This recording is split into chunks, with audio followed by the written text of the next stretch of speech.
조사하자라는 제목으로 말씀 제목을 잡았습니다.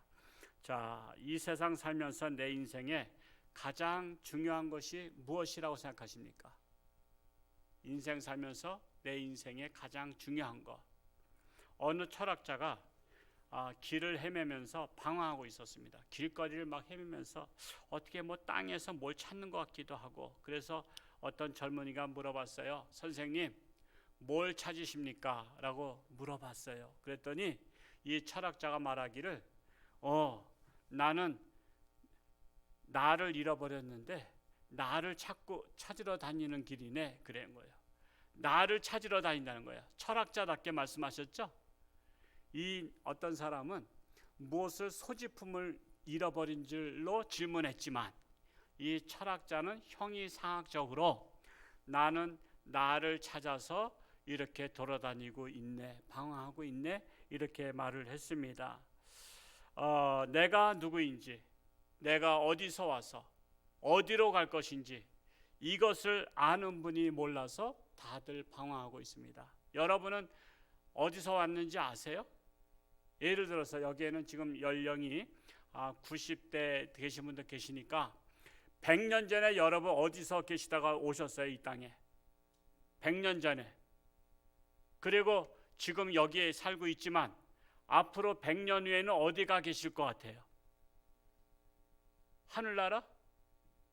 하늘나라에서 오라리에 가지 이게 마음대로 가요? 하늘나라에서 다 심사하는데 우리가 미국이나 이런 데 마음대로 간 줄 아세요?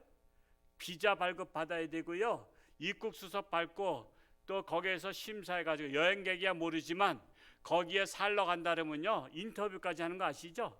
당신은 미국에 왜 오려고 하십니까? 제가 사업차 갑니다, 어디 직장에서 초청 발사 갑니다 해서 이게 합당해야지 비자 발급해 주지, 그렇지 않으면 어림도 없습니다. 괜히 미국에 갔다가 주지 않는 사람 많을까 봐 심사를 까다롭게 해요. 여러분 100년 후에 하늘나라 간다는 보장이 돼요? 하나님 나라에서 입국 심사하실 때 이 사람은 홍천주왕께 다니고 홍천주왕께 목사가 보증한다리니 이것은 홍천주왕께 목사를 봐서라도 이 사람은 천국에 들여보냅시다 하고 심사에 합격해야지 천국에 들어가지, 그렇지 않으면 천국에 못 들어가면 어디 가 계실 거예요? 거긴 얘기 안 하겠어요. 여러분은 자신이 누구인지 잘 아십니까? 내가 어디서 왔는지, 나는 어디로 인생길을 달려가고 있는지 여러분의 인생의 목표를 잘 알고 계십니까? 사람은 누구나 자기를 아는 것 같지만 사실은 잘 모릅니다. 내 인생을 내가 살면서 나를 잘 모르며 산다는 것은 얼마나 기가 막힌 삶이십니까? 그러므로 살면서 가장 급선무는 자기 자신을 제대로 발견하는 겁니다. 저 하늘에 별 하나 발견한 것보다 더 중요한 것은 나에게는 내 자신을 발견하는 거예요. 자기 자신을 제대로 발견해야 지혜로운 인생을 살게 되고, 자기 자신을 제대로 발견하지 못하고 사는 사람은 인생을 어리석게 허무하게 살다가 허무하게 공허하게 사라지는 것입니다. 그래서 오늘 이 시간은 아주 귀한 분들을 모시고 자기 자신을 발견할 수 있도록 나를 조사하자라는 제목으로 세 가지를 말씀을 드리고자 합니다.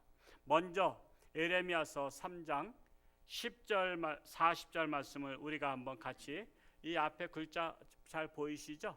한번 같이 한번 읽어 보시겠습니다. 시작. 우리가 스스로 우리의 행위들을 조사하고 여호와께로 돌아가자. 여기서 모르는 말이 하나 있죠?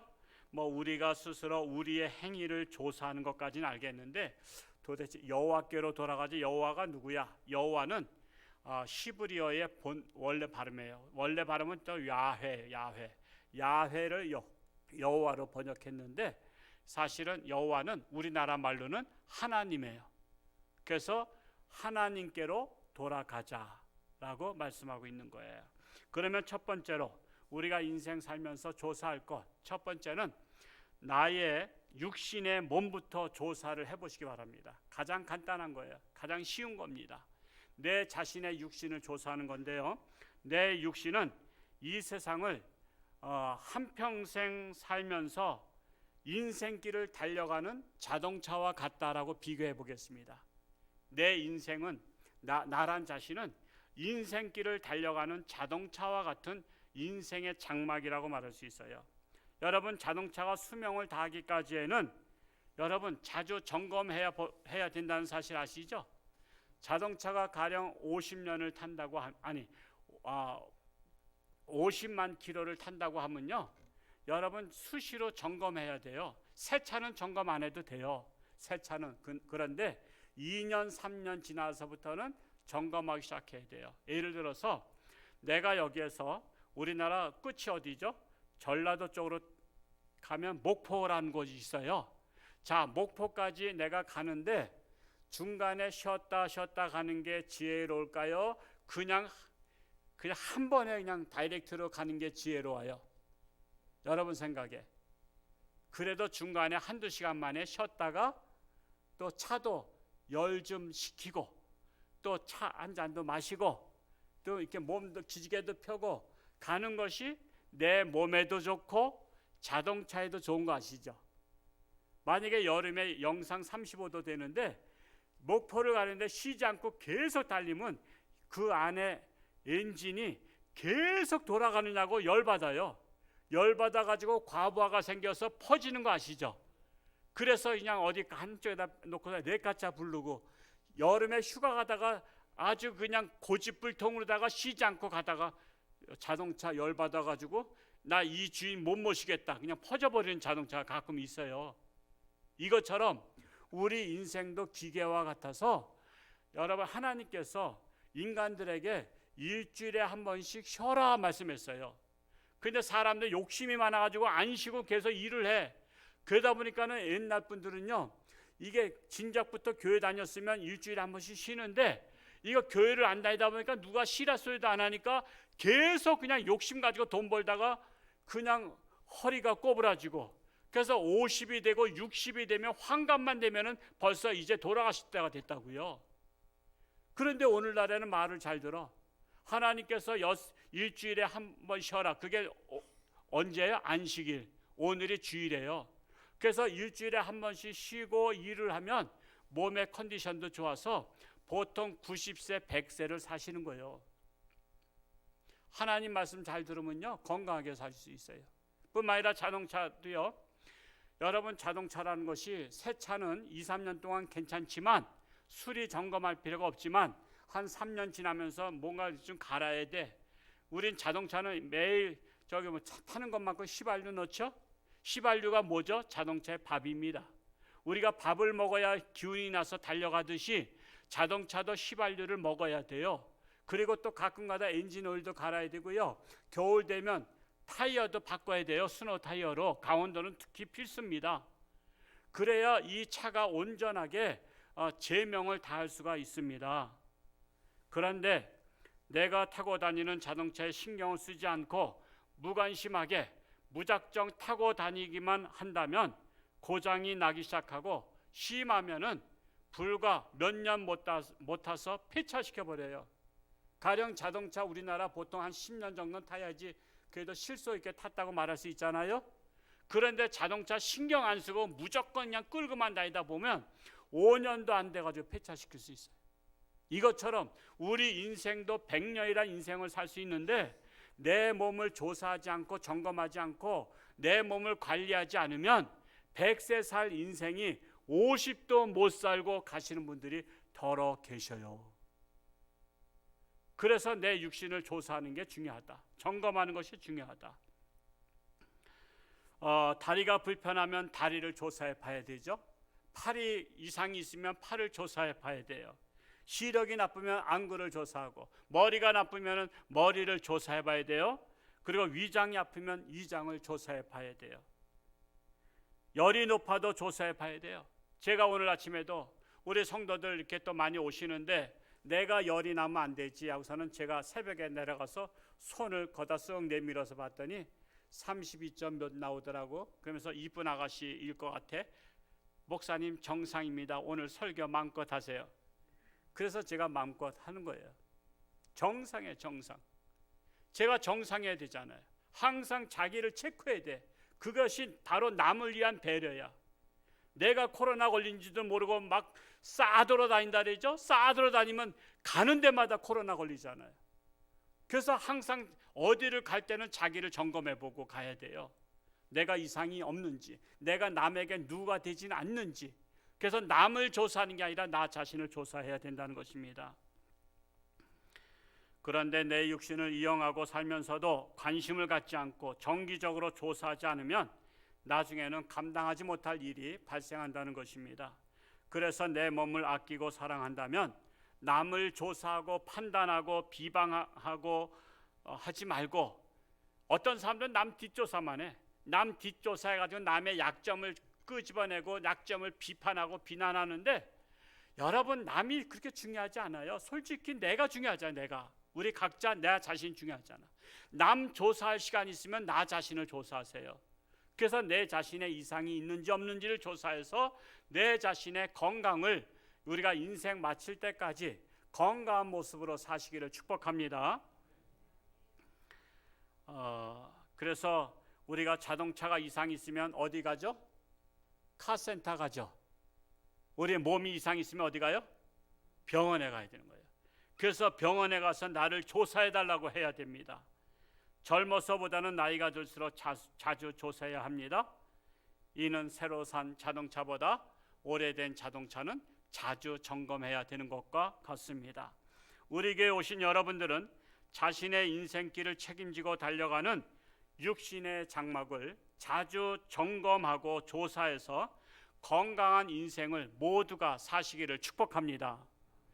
자, 이제 육신의 건강을 조사해라 그랬어요. 두 번째는 정신 상태를 조사해 봐야 된다는 것입니다. 자, 정신이 건강한 사람일수록 특징이 있어요. 정신이 건강한 사람은요, 연세가 들어도 높은 자리에 있어도 겸손해요. 겸손. 여러분, 정신 건강한 사람은 교만하지 않아요.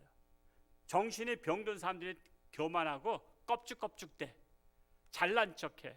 근데 정신이 건강한 사람은 겸손하고 늘 자신이 부족하다 하고 남들 앞에서 배우는 자세를 가져요. 그래서 정신이 건강한 사람은 어딜 가든지 존경을 받아요. 인정받아요. 사랑받아요. 그래서 정신이 건강한 사람 만나면 기분이 좋아. 그럼 뭔가 얻어가는 것 같아. 그래서 정신 건강한 사람을 만나면 그 사람의 좋은 인생관을 내가 물려받아. 선물처럼 물려받는 거야. 정신적인 선물을 물려받아. 그러면 너무 기분이 업돼가지고 집에 가. 랄랄룰루 하면서 집에 가. 그래서 여보 나왔어요. 오늘 좋은 일 있어요. 그래, 오늘 좋은 사람 만났어. 정신 건강한 사람 만났어. 그분이 말이야 이런 얘기 하더구만. 정말 우리가 이거 사귀어 들어야 될 말씀이야. 그러면서 집안까지도 다 건강한 사람이 되는 거예요. 근데 정신이 병든 사람 만났어. 정신이 병든 사람은 맨날 부정해. 그 남 비난하고 막 그냥 이 사람은 그냥 이래도 욕하고 저래도 욕해. 짜증이 나. 근데 헤어질 수가 없는 거야. 붙잡고 늘어지니까. 그래서 2시간 동안 그 말씀을 들으면서 그냥 스트레스가 잔뜩 쌓였어. 오늘 사람 잘못 만났다. 내가 만나지 말아야 될 사람 만나가지고 내가 그냥 속이 상하네. 집에 갔는데 문도 안 열어주네. 와이프가 이 옆에 왜 문도 안 열어주니까 발길로다 문을 꽝꽝 찼네. 그랬더니 집에서 앙칼진 목소리가 나. 내가 지금 설거지하다가 지금 나왔는데 당신 뭐 하는 거예요? 하면서 부부싸움이 나네. 부부싸움 하니까 또 애들이 나와서 엄마 아빠 왜 그래? 했더니 니들은 꺼져. 그러면서 애들한테도 불똥이 붙네. 그래서 정신이 병든 사람 만나면 그 스트레스를 그대로 받아가지고 집안으로 가서 집안 식구가 다 스트레스 받게 해.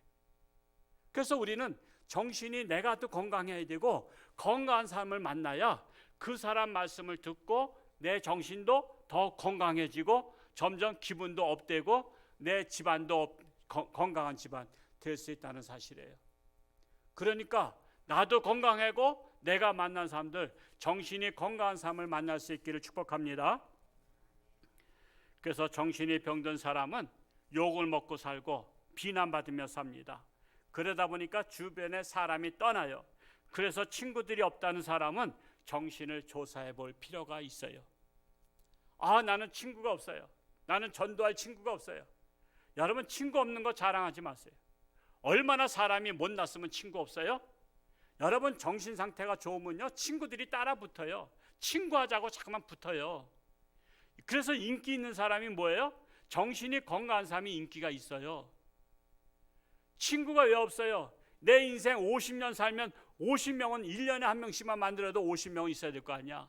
내 인생 70년이다 그러면 70명은 친구가 있어야 될 거 아니야. 1년에 한 명 친구 못 만들어요? 정신이 건강한 사람은 한 달에 한 명도 만들 수 있어요. 그래서 정신이 건강해야 주변에 친구가 많다. 정신이 병들면 사실은 다 떠나는 거예요. 왜? 안 맞으니까.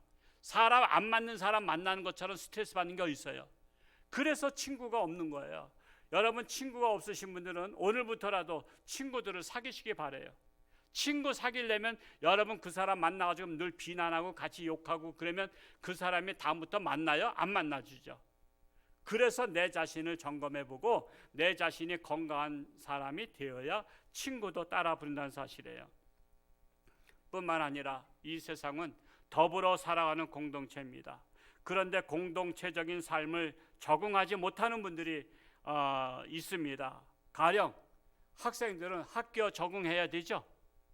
여러분, 우리 자녀들 중에 학교 적응해야 정상적이에요.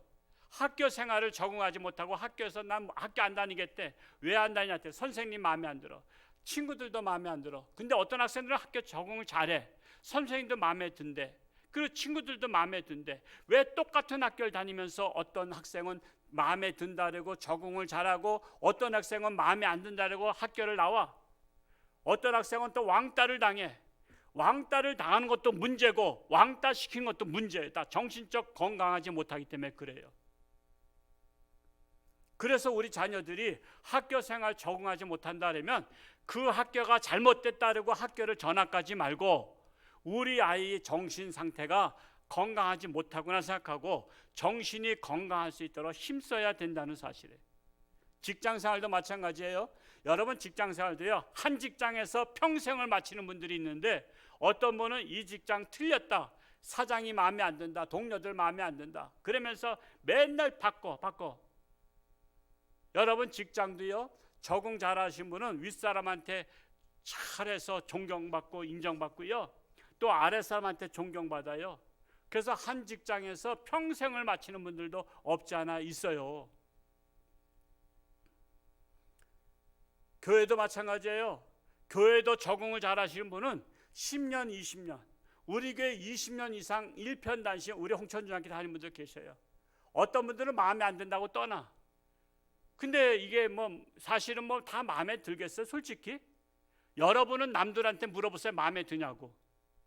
우리는 다 마음에 들지 못해. 뭔가 다 2% 부족하다고. 그런데 부족한 것을 우리는 메꾸면서 사는 거야. 그냥 그것을 허물을 덮으면서 사는 거야. 그래서 이 교회 마음에 안 든다고 떠나는 분은요, 또 다른 교회 가서 또 그 교회 마음에 안 든다고 또 떠나. 그래서 이 교회 저 교회 이 교회를 막 돌아다니는 분들도 계셔요. 그거는 정신 상태가 건강하지 못해서. 그러나 여러 가지 부족한 부분도 홍천중학교에 없잖아 있을 거예요. 그러나 그럼에도 불구하고 홍천중학교에 10년 20년 찐득하게 다니신 분들은요, 사실은 목사가 훌륭해서가 아니라 그분들의 정신 상태가 건강해서 그런 거예요. 정신 상태가 건강하면요, 얼마든지 견뎌내고 극복할 수가 있어요. 저도 홍천중학교 온 지 25년 넘었어요. 1996년도 와가지고 25년 넘었는데, 여러분, 목사도요, 사실 한 교회에서 25년 이상 시무하시는 분 있으면 나와보라 그러면요, 몇 분 안 돼요. 그냥 교인들하고 충돌하고 마음에 안 들고 더 좋은 교회 간다고 가고요, 이래저래 떠나서 사실 25년 이상 별로 없어요. 제가 잘해서가 아니에요. 찐득한 거예요. 여러 가지 섭섭할 때도 있겠죠. 그러나 나도 부족한 것도 상대방이 섭섭한 거 있지 않겠어요? 그러니까 그게 그거라고 서로 이해하는 거예요. 못생겼으면 못생긴 것끼리 이해하고 잘생겼으면 잘생긴 대로 이해하고 하는 것입니다.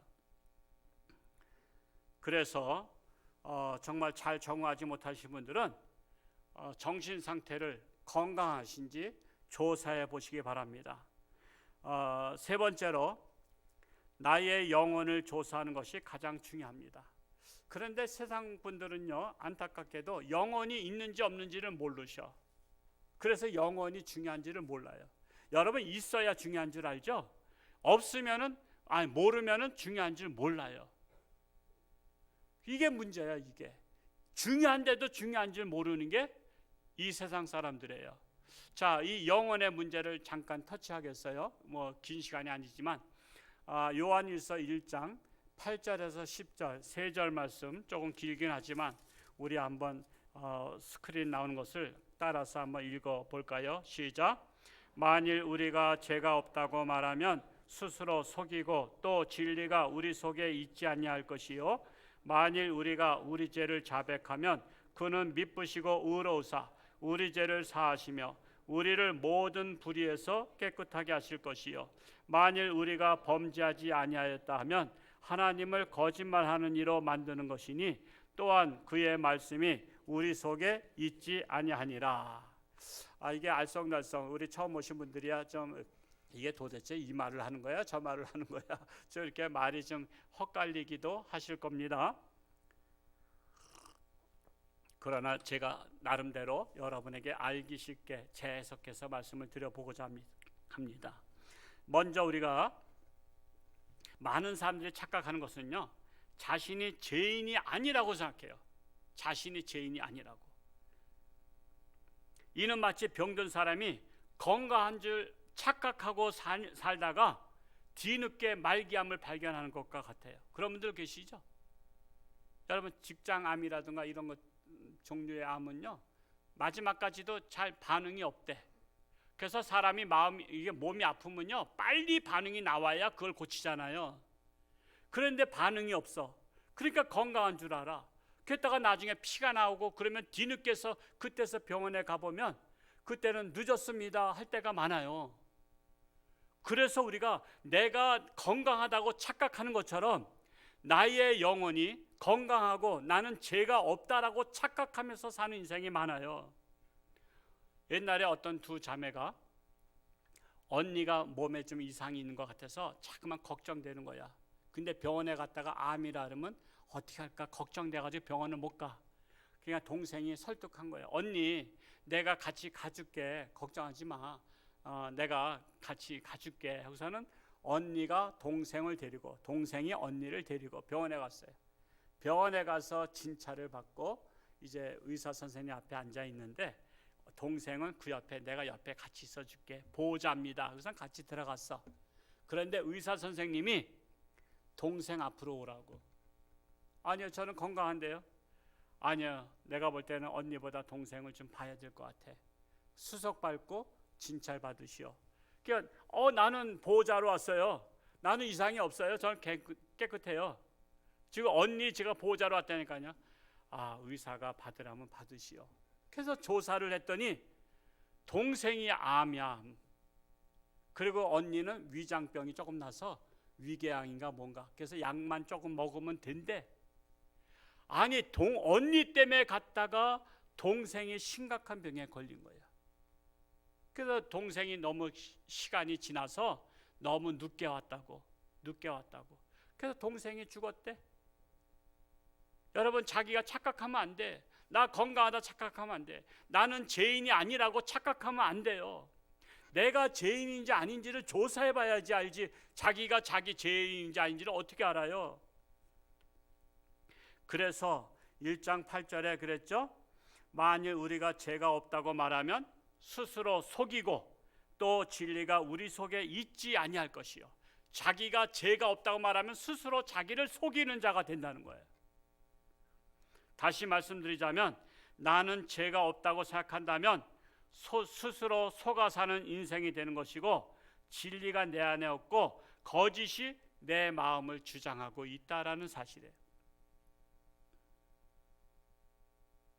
육신의 질병은 병원에 가서 조사하고 치료받듯이 영적인 질병인 죄는 교회 가서 하나님의 말씀으로 조사하고 발견하면 죄를 시인하고 자백해야 된다는 것입니다.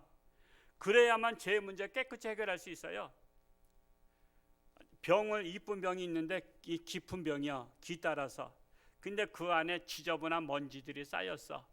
근데 손가락을 넣고선 비빌려니까 손가락 들어가고도 얼마 되지도 않아. 바닥에 닿지도 않아. 그러면 물론 여러분 설거지, 여자분들 설거지에 대가시지만 저 같은 경우 어떻게 할까 하면은 그 병 안에다가 먼지가 쌓였어요. 근데 병을 쓰고 싶어. 재사용하고 싶어. 그러면 거기에다 퐁퐁을 한 2방울 떨어뜨려. 그리고 수돗물을 부어. 그러면 이게 막 거품이 나면서 이게 되잖아. 그래서 이게 흔들면은 일부분은 떨어지는데 딱 붙어 있는 것들이 또 먼지가 안 떨어지네. 그러면은 이 수도에다가 호스를 딱 대고서는 호스의 물을 이 안에다 넣으면서 이왕이면 호스도 좀 이게 수압이 세야지 이게 닦아지니까 반을 찍 눌렀어. 반 찍 누르고 딱 병 안에다 이렇게 놓더니 이 안에서 퐁퐁과 물과 막 서로 뱅글뱅글 뒤집어지더니 이 먼지들이 못 참겠다 깨꼬리 하고서는 다들 뛰쳐나가는 거야. 물이 계속 들어가서 퍼내니까 퐁퐁 물도 나가고 먼지도 나가고 나중에는 깨끗한 맹물만 계속 나오면 안이 깨끗이 씻어진 거야. 그러면은 이제 깨끗이 씻어진 것에다가 내가 다른 것들을 마시는 거 담아서 이걸 마실 수 있는 거예요. 제 방법이 설거지 대가들 앞에서는 초보지만 그래도 뭐 그럴듯하죠. 자, 씻는 방법 중에 자 그렇다면 우리 안에 있는 죄를 씻는 방법. 우리 안에 죄가 있어요. 근데 그 죄를 어떻게 씻어? 손을 집어넣어 가지고 그냥 뭐 설거지용 가지고서 막 박박 문질러? 이게 아니에요. 우리의 죄를 씻는 방법은 하나님의 말씀이 물입니다. 하나님의 말씀을 머리를 통해서 귀를 통해서 이것을 마음으로다 집어넣는 거예요. 그러면 이 마음속에 있는 이 온갖 죄들을 하나님의 말씀이 막 그냥 찌르는 거야.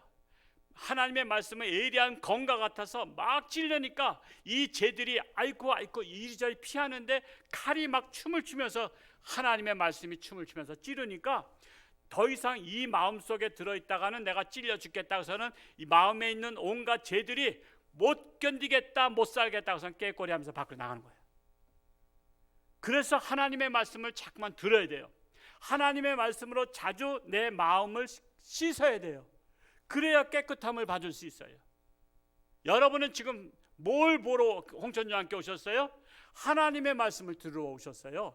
하나님의 말씀으로 내 마음을 정화시키러 왔습니다. 그런데 1년에 한 번 듣는 사람과 한 달에 한 번 듣는 사람과 매주 듣는 사람이 같아요, 달라요? 목욕탕에 1년에 한 번 가는 사람과 한 달에 한 번 가는 사람과 매일 가는 사람하고 어떻게 똑같아요? 매일 가는 사람이 제일 깨끗하지. 그것처럼 하나님 앞에 자주 나와서 하나님의 말씀으로 나의 모든 죄를 씻어버리는 겁니다. 그래서 깨끗함을 받는 것입니다.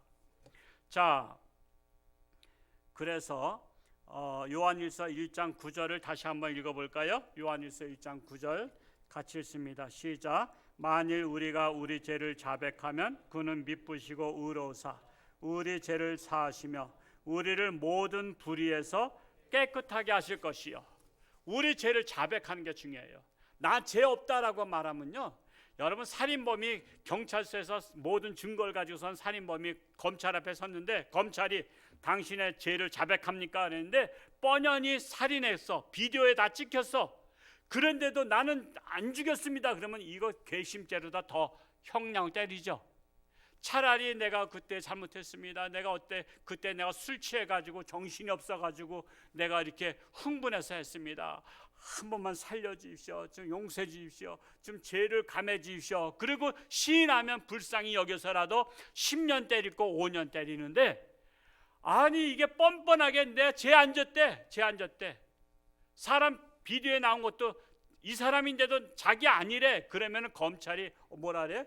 요놈 봐라, 요놈 아주 그냥 근본이 나쁜 놈이네. 아이 15년 때려. 그래서 15년 때린 거예요. 우리가 뻔뻔하면 안 돼요. 하나님께서 말씀으로 너 죄인이야 그러면 아이고 저는 죄인입니다. 저 죄를 용서해 주세요. 그러면 하나님께서 자비를 베푸신다는 거예요. 용서해 주신다는 거예요.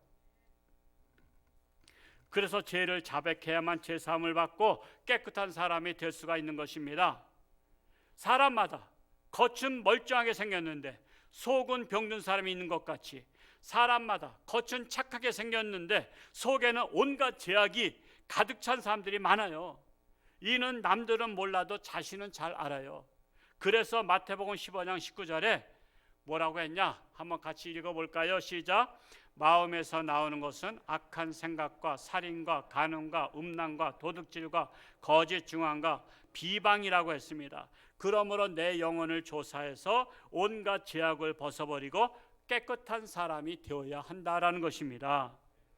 홍천중앙교회는 영혼의 질병을 조사하여 죄를 발견하는 것이요, 죄를 씻고 깨끗한 사람이 되는 영적 종합병원이라고 말할 수 있습니다. 그런데도 착각하는 인생은 말하기를, 요한일서 1장 10절 우리 또 같이 한번 읽어볼까요? 시작. 만일 우리가 범죄하지 아니하였다 하면 하나님을 거짓말하는 이로 만드는 것이니 또한 그의 말씀이 우리 속에 있지 아니하리라 말씀하고 있습니다. 내 자신을 돌아보시기 바랍니다. 나는 지금까지 거짓말을 한 번도 안 하신 분 손 들어보세요. 여러분 거짓말 안 한 분이 있나요? 우리는 매일 거짓말을 뭐 먹듯이 한다 그래요? 밥 먹듯이 거짓말한다 그랬단 말이에요. 내가 거짓말하면서도 거짓말인 줄 모르고 우리는 자기한테 유리하게 말해요. 자기를 좋게 보이려고 포장을 합니다.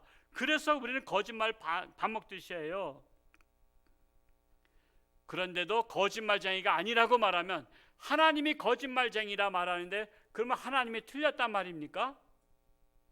여러분, 내가 거짓말쟁이가 아니라고 말하면 하나님을 거짓말하는 자로 만든다는 것입니다. 우리 인생은 참으로 소중한 인생입니다. 내 인생을 소중히 여기시는 분은 수시로 자기 자신을 점검하시고 조사하시기 바랍니다. 육신의 건강을 조사하시고 정신 상태도 조사하시고 특히 영혼의 건강을 조사해서 자신이 죄인임을 발견해야만 죄를 자백하고 죄사함을 받고 깨끗한 사람이 될 수가 있습니다. 천국은 죄인으로는 갈 수 없어요.